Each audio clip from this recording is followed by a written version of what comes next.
Welcome to the latest episode of The Financial Frontier. I'm your host, Patrick Camuso. Today, we're going to be discussing AI native accounting for digital assets and outlining what accounting and finance really are going to become in this new era where automation, agents, and continuous assurance are replacing traditional workflows at an increasing rate. And I brought on one of the best guests to discuss this, that is working on this on a daily basis in his practice. Afeez Awowole, the director and head of technical accounting and digital assets at Ava Labs. Afeez, welcome to the show. Always a pleasure, Patrick. It's always so good to be back on the show, and always a pleasure to have a conversation with you. So thanks for having me here. Absolutely. I'm happy to have you back. And yeah, I do want to note you are a returning guest to the show. So welcome back for the second time. I want to get right into it here. What, from your perspective, because I know that you're working on this, what actually makes AI native accounting different from the traditional accounting automations that many accountants may be familiar with? What are the core building blocks that differentiate it from your perspective? This is one of the most important distinctions to get right when we're talking about AI native accounting setup and automation. Okay, because a lot of what the market or what the industry or what us professionals in accounting and finance today call AI or AI native is actually just packaged automation. Okay, so this is how I see it. A true AI native accounting system is fundamentally different from the standard or the traditional automation. Okay, because the traditional automation is deterministic. If A happens, do B, or if X happens, do Y, or things like that. So it is more like predetermined, and they get the work done, and this is useful. They've got to this point, okay, but we're now at a phase where we have new technology stack, new productivity tools that we call AI, okay, and we have to take all of that forward in how we do our work. So the traditional setup or the traditional automation can't undo, for example, variation, judgmental stuff, or the somewhat messy reality of accounting and finance, which we all know what that means. AI native systems, they work differently from the traditional automation. They, in my view, and strictly my view, of course, because it's not like we have an authority on what this is. It's just based on my experience and the things I've done. I believe that AI native systems rely on three things. Three things. The first is excuse me, what I call shared understanding, of the data. So it's not just about fields in the hierarchy and all of that. They focus on the systems, and they make sure that they understand the context and the data. So they understand the patterns behind the transaction. It's not just about the numbers. It's not just about what is in this row, what's in this column, how do they add up. Now they also understand the numbers and not just y2 plus 2 equals 4. And that is why they're able to run the show for you while you're focusing on all the value added stuff to the business or, to your team. So that's the first one, shared understanding of the context of the system. And then the second thing here, which clearly distinguishes AI native systems from traditional automation, is the guardrails that are inside the system. These are inbuilt.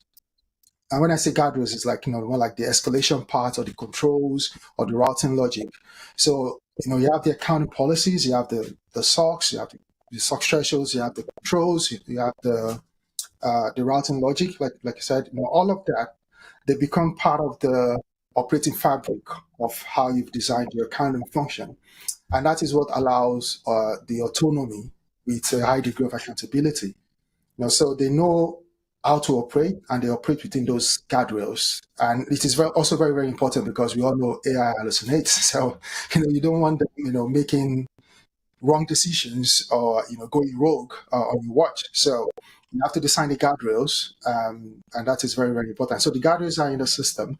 And the third thing is, they are goal seeking, not instruction seeking. In designing the AI, you have already put in the instructions. Okay, so all of that is already there, but then you then have them accomplishing tasks and goals on behalf of you. So you don't tell them the steps, right? You tell them the outcome.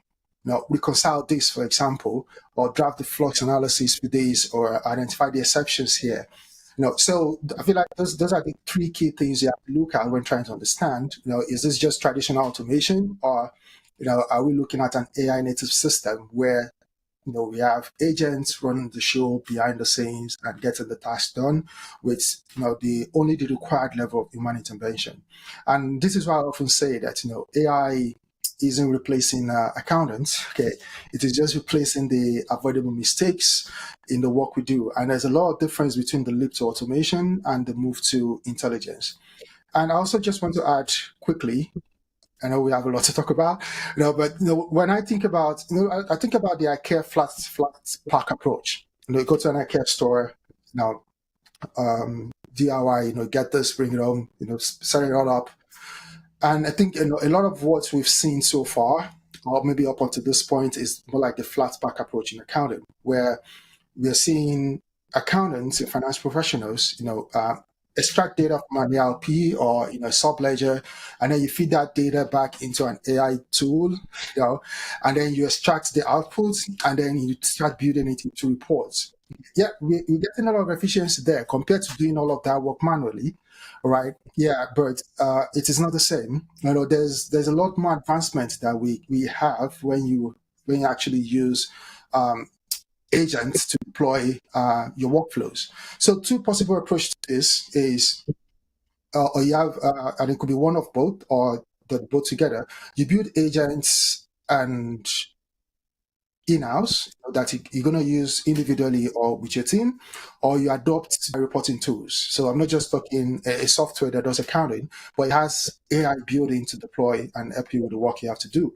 But whichever way, whether you're using, built agents in-house or built-in reporting tools, the goal is to extract information faster and to deliver faster, more accurate results than manual extraction workflows. So that is how I see the distinction between the two. Yeah, and I'm very interested to see how the first build question plays out. This is something.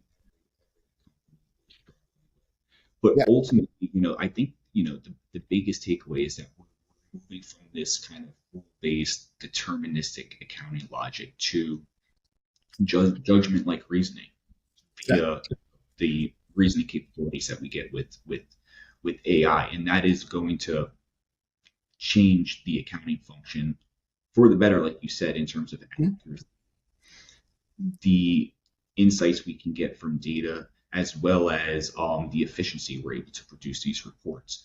But also, as you alluded to, there needs to be strong controls in place. There needs to be human accounting oversight over these systems, even more so than a regular system, because these issues can really impact the financials. And if only agents are looking at them, it can be catastrophic. So what does the escalation path look like, or like how would you design it for these types of systems where we're dealing with digital assets? There's a lot of complex transactions that are judgment heavy. How does it look like in terms of an agent working on the accounting workflow and then maybe another agent reviewing it, and where does the human intervention come in, or how does this actually look like from a workflow perspective? Yeah, that's a good question. Very interesting. So that's what I call more like the escalation tree. Okay, so how should it actually work? In an AI native finance environment. Excuse me. And what I usually say to people, my team of accountants generally, and even tax professionals that I talk to, people in the space is we should let AI handle the predictable, so that we can focus on the exceptional. Okay, because there's a lot of advancements that has happened in the last 2 to 3 years with the emergence of AI, and it just keeps rolling and rolling. Now, while you're trying to figure out something, someone somewhere has already figured out another use case, and this and that. So there's the use case is massive. No, it's humongous, and in all of this, you have to figure out the escalation mechanism. Okay, so as accountants, generally we focus on controls. It is inherent in the work we do. Okay, we also focus on quality control. Okay, so these are very critical to what we do, and when it comes to how you escalate in an AI native environment, I believe it is the escalation itself. It is really the backbone of the safety and the control in that environment. Because the more autonomy you introduce, the more the clarity you need in escalation. Okay, so you can't just try to make an autonomous system without having the clear guardrails on how to escalate when there are exceptions, or where there are things that are not in line with what you've built into the system. So I'll say you can automate based on AI all you want, but you won't always get everything done with AI. Because that's just reality of things, right? That is where we are. So the escalation mechanism have to be defined within the guardrails, and so that you can say, hey, when doing this process, when executing this task, when you hit this block, or when XYZ happens, then do this. Okay, and do this means, bring it to my attention. Okay, or you design a step, and I'll actually talk to the step that I've seen in reality, and one that I've actually applied to a large extent as well. So how you stack that up is you have and this is how I think of all of this together. I think of AI, and particularly AI agents, okay, as the door. Okay. I think of AI as what I use to get my work done better. So you have the primary agents. This performs the work, all the reconciliation, the draft entries, transaction tagging, and then it flags anomalies. So it operates, again, it's strictly inside the rules and thresholds that you've designed. No freewheeling, no logic. Okay. Then the then you have the review agent. So this is very similar to how you would have, proper segregation of duties in human heavy accounting function today, where you have someone getting the work done, and then you have someone reviewing. So you have the doer, and then you have the second layer of the agent, who we probably call the review agent or the verifier. So these independent agents, because it has to be completely independent. So when you're building your tool and your workflow, you have to set it up that it's completely independent. So this independent agent is gonna, run the checks against the primary agent's work. Okay, and then depending on the level of confidence that you have with your quality control, you can actually then have another agent. Okay, so it goes from the doer to the verifier to then the router. Okay, or from the verifier straight to the human intervention, which is the human control of record. So the more checks you have, and even if you build it up to the level of 4 or 5 checks being done by agents, okay, I don't think it's gonna increase the time spent on performing all those tasks by up to a minute, because it's all kind of happening super fast, right? So you have the primary agent, which is doer. You have the review agent, which is verifying and making sure that policies are validated. It tests the drift, it checks exceptions, and ensures that there's segregation across the entire flow.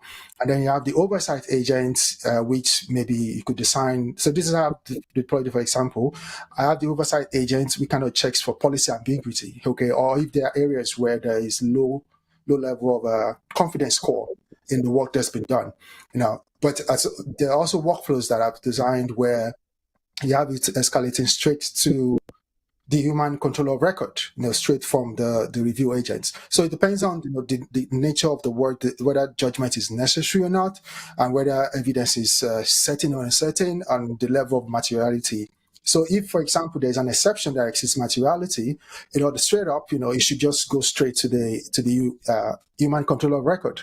If you're escalating exceptions that exceed materiality to an agent, it's probably just a waste of time. So you also have to look at the nature of the exceptions, the nature of the guardrails you need to design, and the way that you want to deploy all of that. So I'll say this is how I think about the escalation mechanism, and I believe it works super that way. And also, we talk about judgments. You could say, because a lot of things are very very judgmental or highly judgmental accounting, right? And when you talk to AI or AI tools, or you use AI tools to execute tasks. So I'll give you an example. You could put a picture to your famous AI tool and ask a black picture, okay, and ask, is this black? And then it's going to tell you, oh yes, that's black, right? And then you can go, same picture, and then you can go, tell me why that is not black. And I'm telling an actual test that I did, okay? And then you go, tell me why that is not black. And you'll be like, yeah, it looks like black, but there are reasons it may not be black, okay?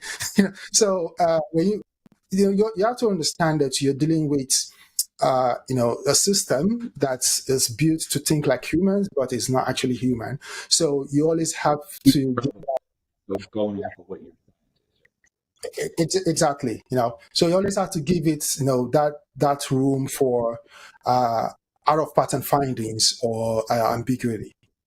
Yeah. Yeah, And, partly like it sounds like the way you're thinking about this is each agent is just like a staff accountant or a senior accountant, and you're just basically using them to move yourself up the accounting chain. And you're overseeing still a team, but a team of AI agents rather than human beings to a certain degree. yeah, And that really seems like it's going to be the future is, having an accountant or a controller build out a full team of these agents and be able to oversee them. And like you kind of mentioned, you're still applying a lot of the same accounting principles yeah, and design to the structure of your team as whether you're doing it with agents or humans. You just need to understand, some of the nuances on the AI side and really try to control some of the risk because the risk I do believe are greater. And having the multiple agents that are able to act as reviewers, I think is a great step towards that. Are there any other steps that you're taking now when you're thinking about this type of design to preserve, auditability of the entire system yeah. along with just the independence as well? Yeah, that is very, very important. Now, so the integrity of the system has to be preserved, and you preserve it by independence in design. When I was talking about the dual agent and the verifier agent, I mentioned segregation across the flow. Okay, and until it comes to the human review or the human control of record. So you have to ensure that on all of this, that the integrity of the system is preserved, and the figures or whatever financial information or extracts you're getting from the agents are largely good with the high level of confidence. So for this to preserve the integrity altogether, I think of about 3 to 4 pillars. The first is the audit trail. It has to be immutable. Okay, and because this is all programmatic, okay, more like similar to smart contracts, right? This is all programmatic. I haven't seen an instance where an AI or AI agent got something done for me and then it got wiped out, or the trail is no longer there. So you have to design in such a way that the agent must log every step, because you have to be able to independently review this and be sure that, yeah, how you got to the answer, how you got to the outcome is exactly what you wanted it to do. Okay, so every step, the input, the reasoning, the data sources, the thresholds considered, the overrides, the exceptions, everything has to be logged every step of the way. So agentic workflows that operate this way and execute this way, they automatically bring a lot of transparent observability. So that is very, very important, the mutable audit trail. Then the second one is exactly what I discussed, talking about the escalation mechanism, the agent level segregation of duties. So you would have segregation of duty, in an human led environment, okay, no, human heavy environment. And it's the same. You have one agent that prepares, another agent that reviews, another agent that routes exceptions, and of course, the human controller. So that is equally important. We also talked about the policy based guardrails. I actually like the question you asked because, while talking earlier, I was speaking on this and that, but now I can actually put all of that together as what we actually have in place to preserve and ensure integrity of the system. Yeah, because everything I do, I'm always thinking. I was an auditor for so long, so in everything I do, I always have my auditor hat on, where I'm always thinking, is this audit ready? I believe it's counterproductive or counterintuitive to get something done, and where you need to present that information for audit. Okay, you have to then start tweaking things or start looking for what you could fix. So every step up, I'm always thinking, are we audit ready with this? Is this audit ready? Do the auditors come knocking today? Can we just give them this? If that is not the case, or if we need certain tweaks, then I try to make sure that we get those tweaks in. So Yeah. the next thing is is just the guardrails, which is more like the controls. You need to make sure that the agent cannot exceed uh, their thresholds or their defined responsibilities or defined tasks. For example, you need to make sure that it cannot alter a policy. There could be instances where you have policy elections, policy conventions, or alternative treatments for certain classes of transactions, depending on the nature of that transaction. So you need to make sure that your agents execute only within the defined guardrails. And not go outside that. Again, you don't want them going rogue on you, and you don't want them hallucinating as well. And this is very, very important. Everything I do with AI or my AI tools, the bottom line of it is do not hallucinate. Only work with the facts that you know, and do not hallucinate or go outside, the predefined context. Yeah. So yeah. And that comes down to is the audibility and the controls is almost just as important as getting the accuracy and the speed to close. Because if you only have the latter and you don't have the former, you're going to be left with accounting records that just can't be relied on and can't really stand up to an audit. So Yeah. making sure you have those audit trails and proper controls, and that you're doing a human level review and you have a structured system. And how do you look at that? Obviously, a lot of the parts of this accounting cycle can start to be done in real time. And, we're hearing more and more about zero-day close and, other references to this concept of doing the accounting in real time. So what is going to be, done in real time, and what is going to require, periodic sign off and review, and how is that going to change over time from more traditional accounting cycles to these new AI enabled accounting cycles? If Yeah. This is how I talk about this. There is the concept of zero-day close, and everything in real time is actually quite valid. Okay, and I think we're also going to get soon to the concept of continuous assurance. yeah, Right. So, and how I think about it is very simple. You look at the processes, or you look at the areas of the transactions, or uh, the workflows, and if it is data dense and with little to no judgment, I'll say just automate the heaven out of that. It's that simple. So if the data is dense and there's little to no judgment, and just automate that as much as you can. And let it keep running until there's an exception that needs your intervention. Now, the other side is just the flip of it.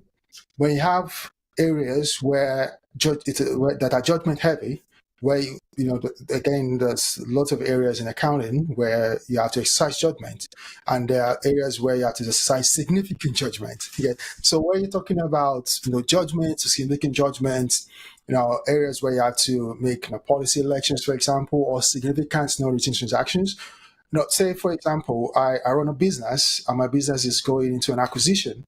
I can entrust some of the administrative processes of that to AI or agents, but I wouldn't entrust that kind of accounting workflow outcome to AI. I can do maybe some research with AI, but the whole process of understanding how to account for it, who is the acquirer, who is the acquirer, the consideration, all those stuff. Now, I wouldn't contract that or outsource that to my agents. Okay, I would look after most of that significantly, but I'll still use AI to a good extent.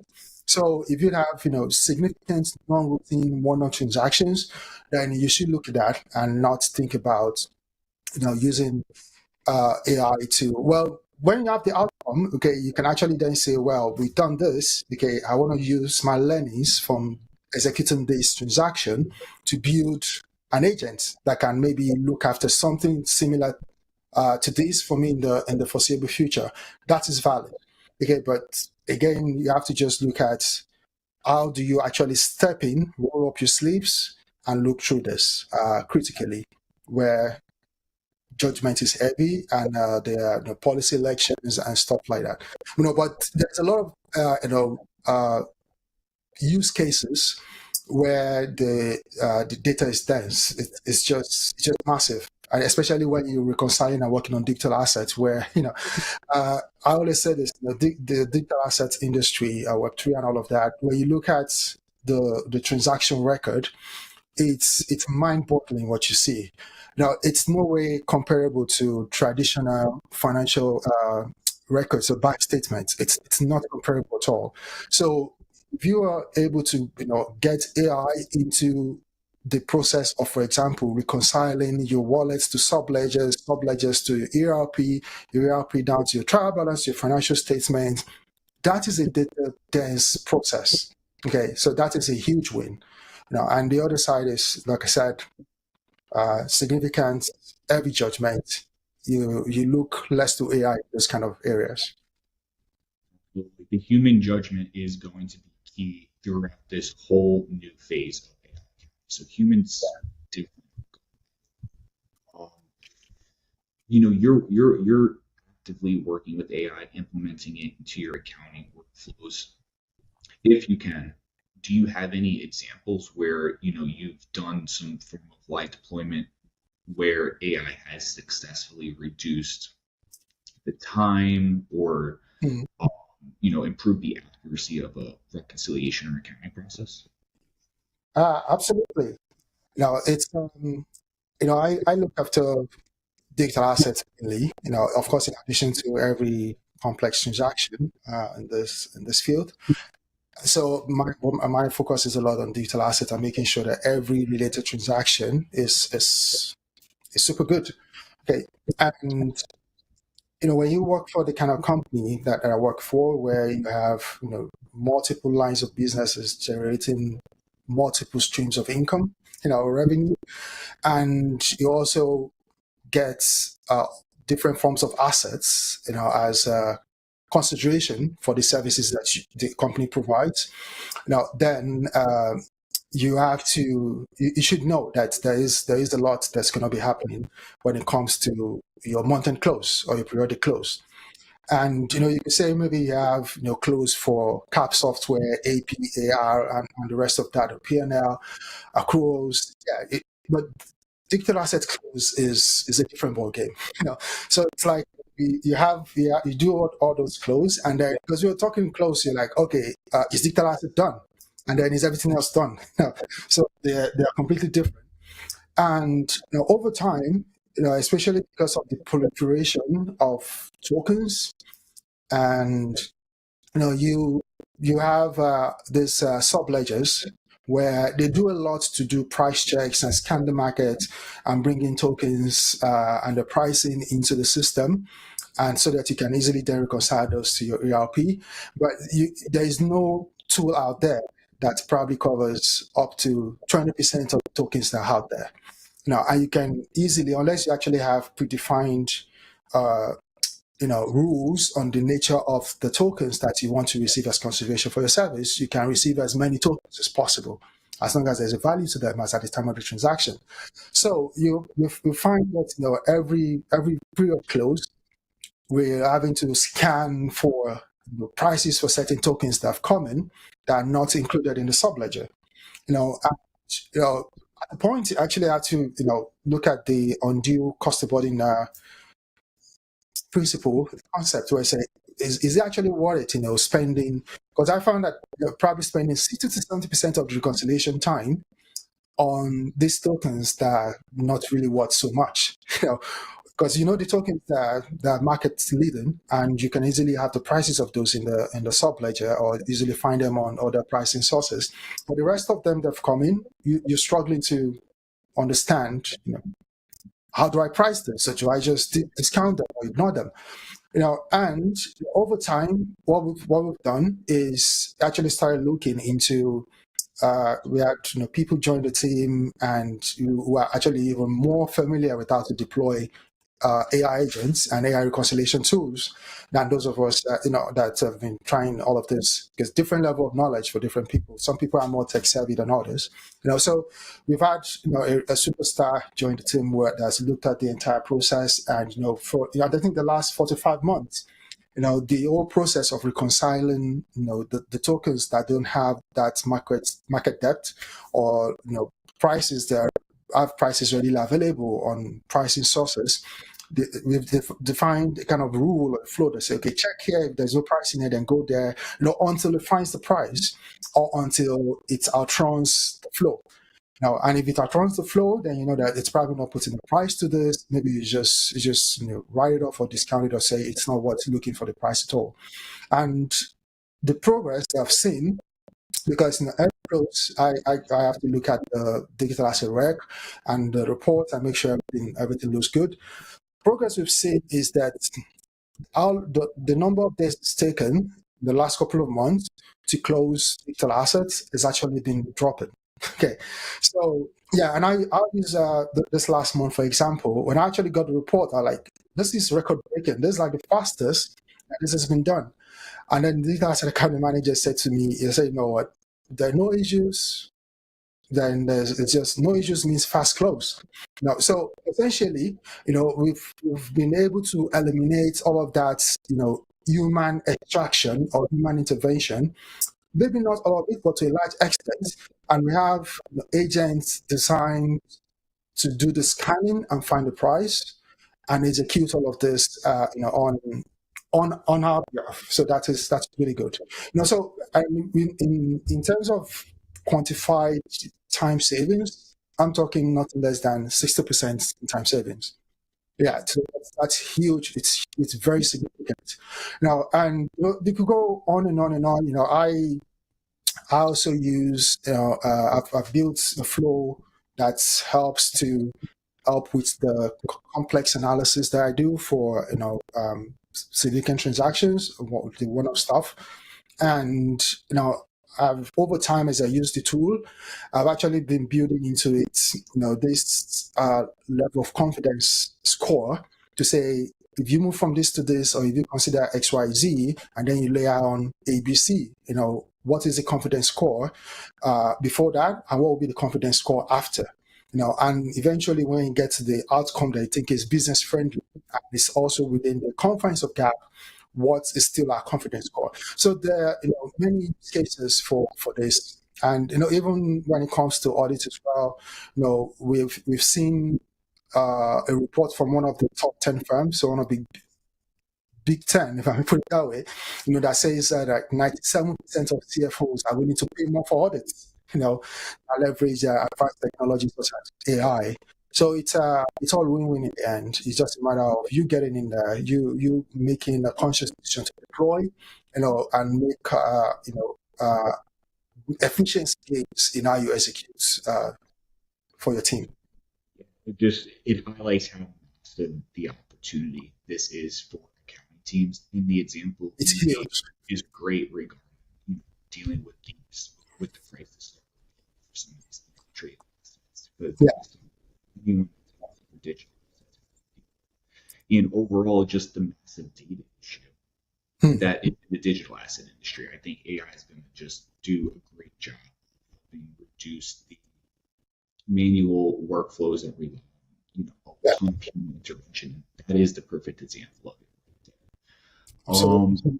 Um, I always say this that every hour saved from correction or manual work is another hour invested in strategic work. you know, exactly. yeah, yeah. And So anytime you have manual intervention, there's always the risk of human error as well. It can be yeah, as simple as transposition error, price entry, or anything like that. So yeah, it's going to increase the speed, the accuracy, and overall the reliability. And we're not talking small increments here. We're talking about huge jumps. 50, 60% is a massive change in the speed of a period. You brought up another interesting point, though, is that everyone, this is kind of creating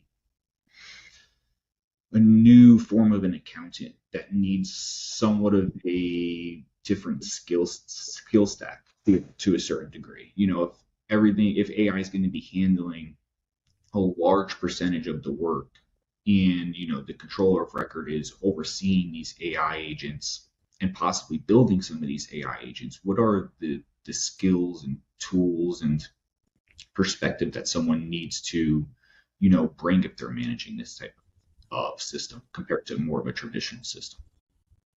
yeah. I think it's the first thing is just the openness and the willingness, to dive in there, go knee deep at least. Okay. I think when it comes to AI, my view is that I don't think anyone at this point, because we are in the early stages, it's been on for years now, but if you see the level of deployment and rollout every new week, okay, I don't want to say day, that's, but every week you have something new. It's either this or this, either that or this. So you have to be invested in actually learning how to make the best out of this.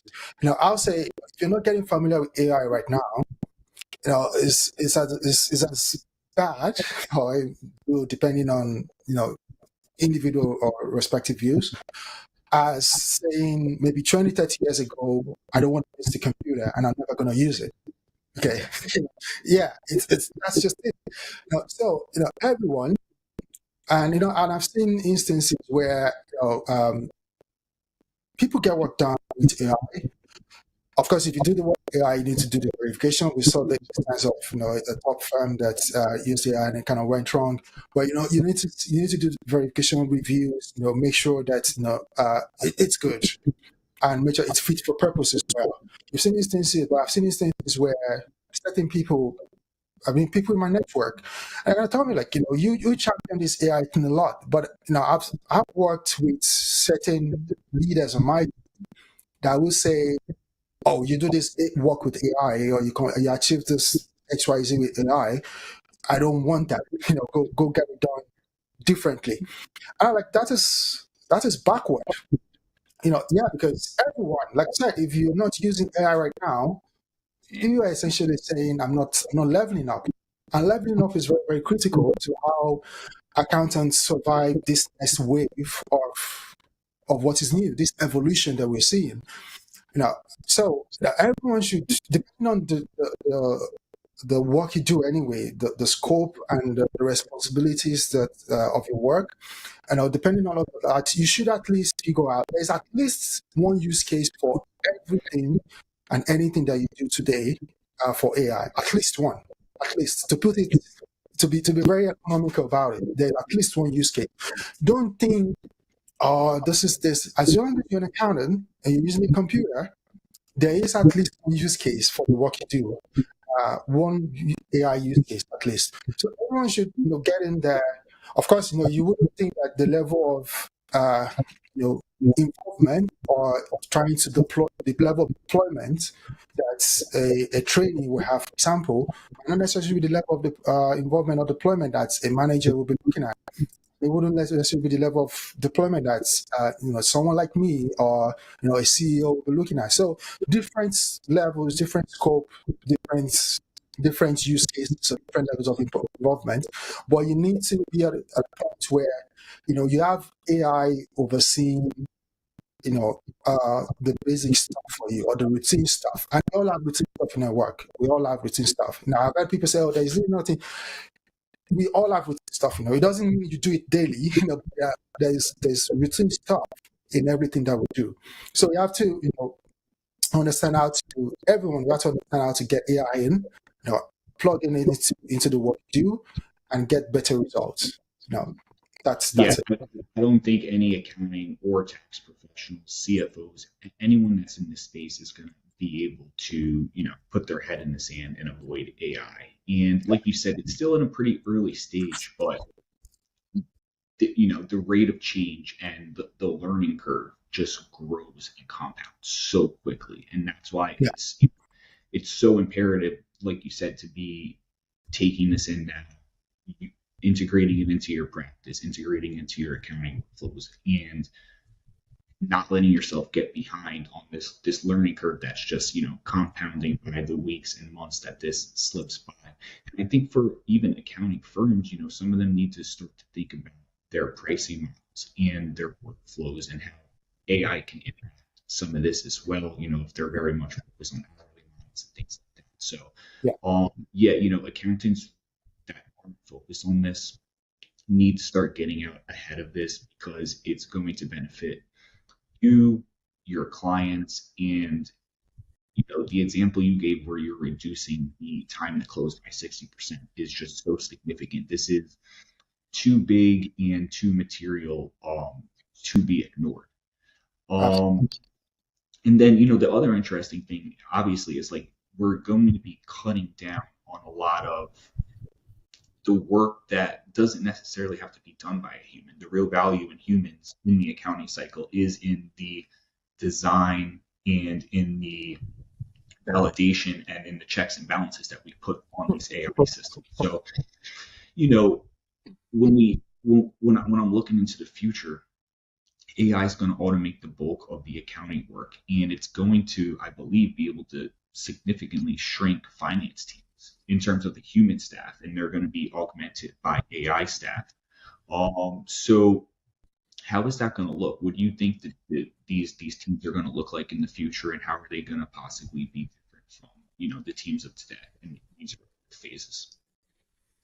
Yeah, I believe that the finance accounting teams are already looking different.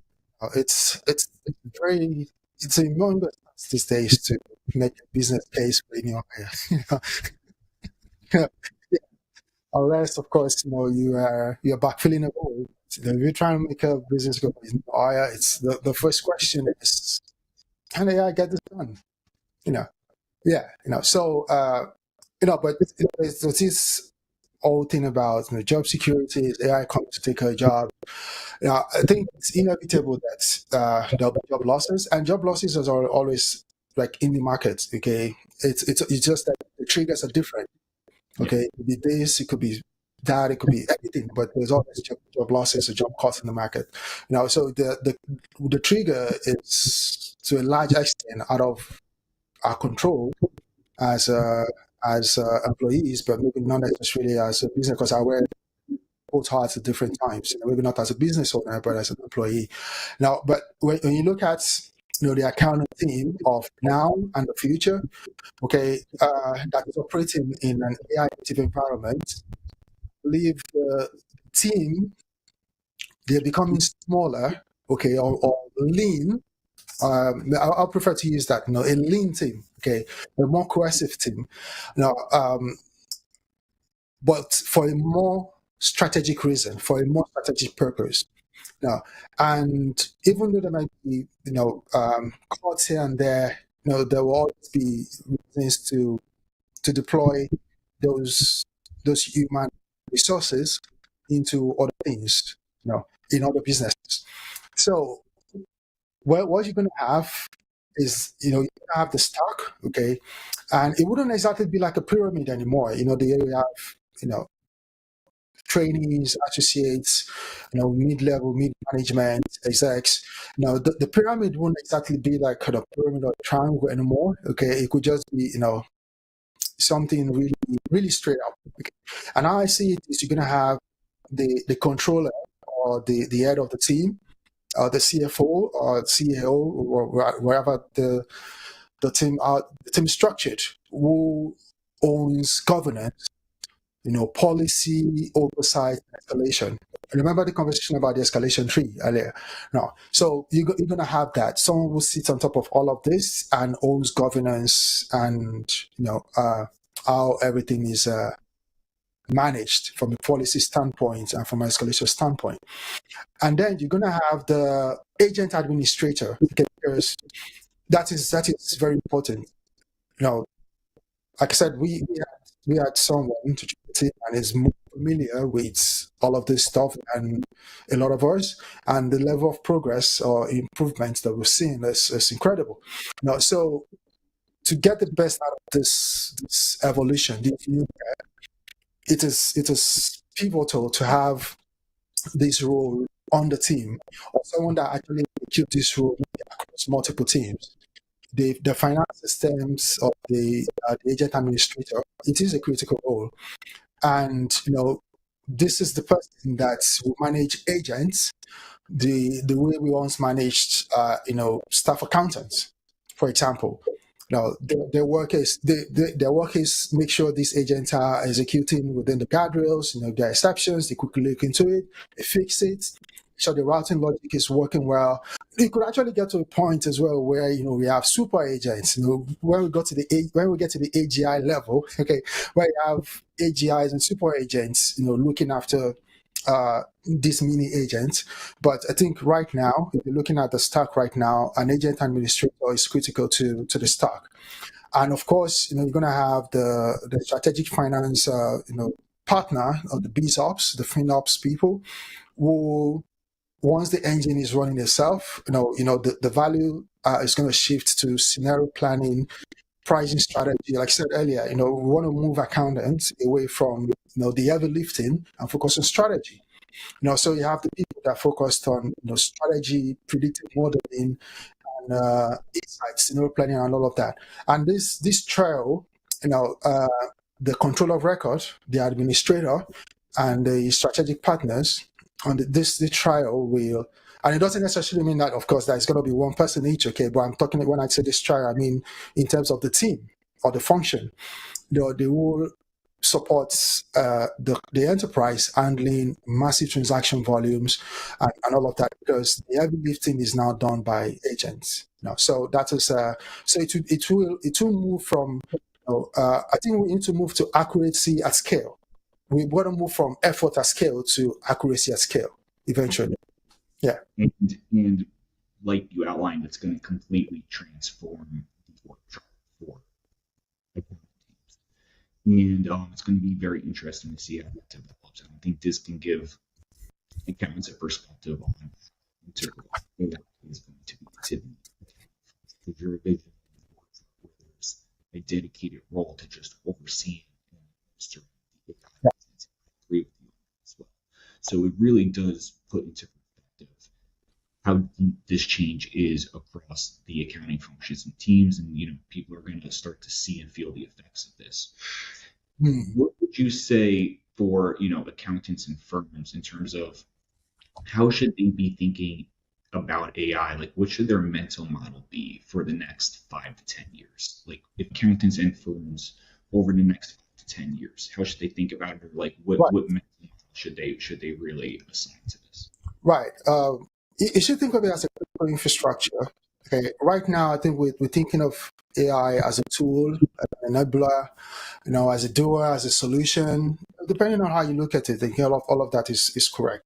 Okay. But eventually, you have to think of it as a critical infrastructure to everything you get it done.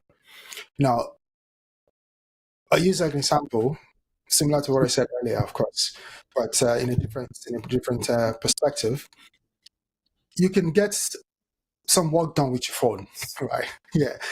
You can also get more work done with your computer, right? Depending on what you do. But I see AI, is that you can get work done faster, better, at scale, improved productivity, improved efficiency, improved outcomes. Now, if you just deploy it optimally. So in every business today and the business of the future, of course, you have to think of AI as as you're thinking of oh, we need a computer to do this, or do we need a desk, or do we need an office building, do we need the server, do we need a data center, do we need XYZ, do I need an ERP, do I need this tool, that tool, do I need a broadband, do I need electricity? I think everything I've said so far, it's for the most part yes. Okay, you also need to think of where it's not that do I AI, okay, but it is where do I deploy AI as a critical infrastructure for my business and the work we do. Now, because if you're not, then you definitely losing out on value and impact to your service users. Yeah, and I think that's been kind of an overarching theme of this conversation is that AI does have accounting leaders have to view AI as accounting infrastructure and as some shiny new tool you Yeah, may be experimenting with. This is going to be a core feature that's embedded in the workflow, just as a yeah, general ledger is, or a computer system is, or any foundation piece to your business. This is going to be too. So I really think that's a great perspective, and I do agree with you on that. So, Afeez, this has been a great conversation, and obviously, this is going to be something that just develops over time and very rapidly as well. So yeah, I am 100% sure, you're going to be back here again. We'll be having this conversation in deeper detail from, different perspectives as things develop. So I'm definitely looking forward to that. But in yeah. the meantime, if people wanted to get in touch with you and speak with you about AI and accounting, or possibly speak to you about setting up accounting services for their Web3 organizations, where are the best places for them to reach out and get in contact? Yeah, that's a good question. The best place is LinkedIn for me now at the moment. Now, I'm quite active on LinkedIn, and that's where I build my network strategically. So, if people want to chat about everything accounting, everything AI, Web3. Now, obviously, LinkedIn is the best place to reach me.